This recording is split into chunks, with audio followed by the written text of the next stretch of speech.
l'anglais et le français. Heureusement, parce qu'il faut parvenir à harmoniser tout le monde. Alors on m'a demandé en 40 secondes de vous expliquer qu'est-ce que c'est que le commandement intégré de l'OTAN, le retour de la France. Honnêtement, dans les 14 juillet précédents, j'ai vraiment relevé beaucoup de défis, mais ça c'est très rock'n'roll. On va quand même essayer. 1966, le général de Gaulle décide de quitter le commandement intégré de l'OTAN. Il ne quitte pas l'OTAN, mais il quitte le commandement intégré parce qu'il ne veut plus de présence militaire étrangère en France, fût-elle américaine et alliée. Donc c'est l'indépendance gaullienne qui s'exprime. 2009, Nicolas Sarkozy, qui se prévaut d'une filiation gaullienne, décide le retour dans le commandement intégré et c'est tout à fait normal puisque le contexte géopolitique a complètement changé et ça permet à la France aujourd'hui de peser complètement à l'intérieur de la structure militaire de l'OTAN et de participer à des missions otaniennes. Ce qu'il faut savoir, c'est qu'au sein de l'OTAN, un pays qui ne veut pas participer à une opération militaire ne participe pas à cette opération, donc il n'y a pas d'infodéisation, on ne peut pas être inféodé à l'OTAN et donc la position de la France, c'est à la fois être dans l'OTAN et être souveraine et indépendante. Voilà. Et donc Marie-Sophie, je vous repasse évidemment la parole. Eh bien, avec plaisir. Pierre, je suis maintenant moi aussi à bord d'un véhicule P4 de l'armée. Nous sommes en train de descendre ces Champs-Élysées et vous le voyez, hein, on continue de découvrir ces troupes qui attendent et qui vont défiler dans quelques instants. Il se passe aussi pas mal de choses du côté du château de Chantilly où nous attend Anne-Claire Poignard. Absolument, et on va vivre ici ensemble une séquence assez exceptionnelle. Cela se passe autour de 12h15. Ne ratez pas ce rendez-vous. Tout se jouera dans les jardins du château de Chantilly. Vous allez assister à une opération d'évacuation de personnes civiles, opération qui sera appuyée dans les airs par des hélicoptères de l'armée de terre. Et puis au sol, vous verrez se déployer des plongeurs de combat, des commandos de montagne qui se rendront dans ce bâtiment pour aller récupérer un groupe de civils qui sera ensuite exfiltré par les airs. Un de nos journalistes, Amaury Guibert, sera précisément à bord de l'hélicoptère Tigre pour vous faire vivre en direct et de l'intérieur cette opération spéciale. Amaury qui se trouve justement à côté de l'hélicoptère Tigre en ce moment même.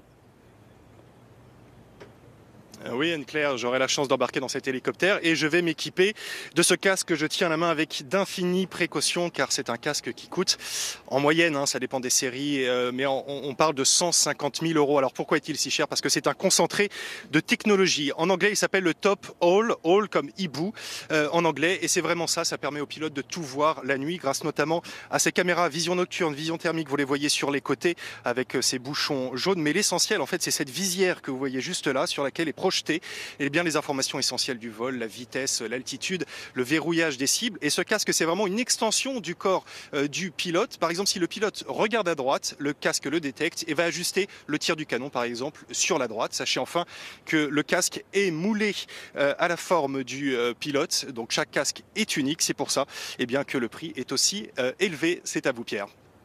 Oui, effectivement, je me trouve devant le Patroller, qui est un drone qui équipera l'armée de terre dans quelques temps. Il faut savoir que derrière le groupe qui a conçu ce drone, il y a une vingtaine de PME qui y ont participé. Et une des questions qui se pose, c'est pourquoi la France a des drones, c'est-à-dire des avions sans pilote, qui font de la surveillance, de l'identification, du renseignement.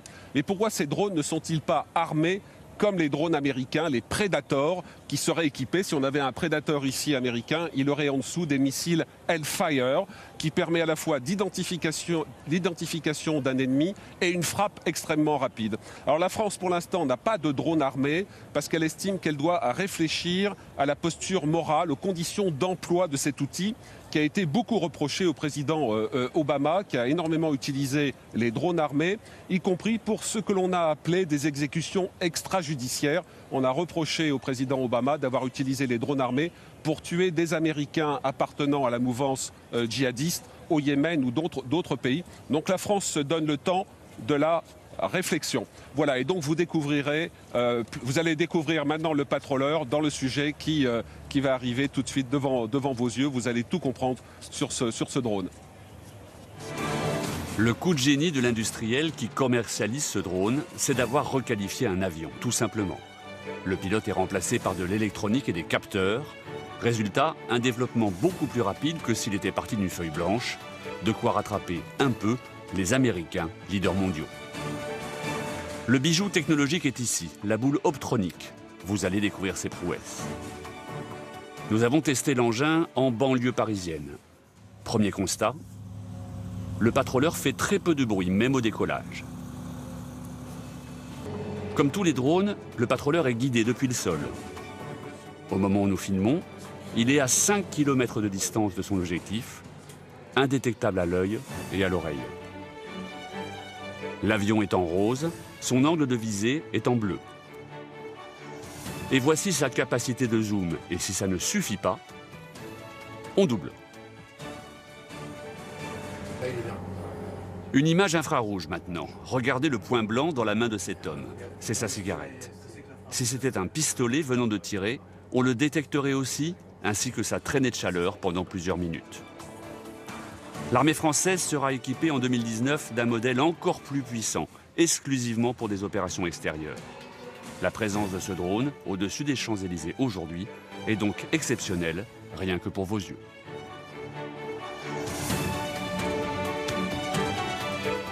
Voilà, elle est incroyable cette maquette. Ça y est, on sait tout sur ce drone. Merci Pierre. On s'est rejoint sur cette place de la Concorde. Le défilé va démarrer maintenant dans un peu plus d'une heure. Ce sera un temps fort politique aussi avec la présence d'Emmanuel Macron et vous le savez de Donald Trump. On sera tous les deux avec Pierre Servant pour vous faire vivre tout ça en direct bien sûr.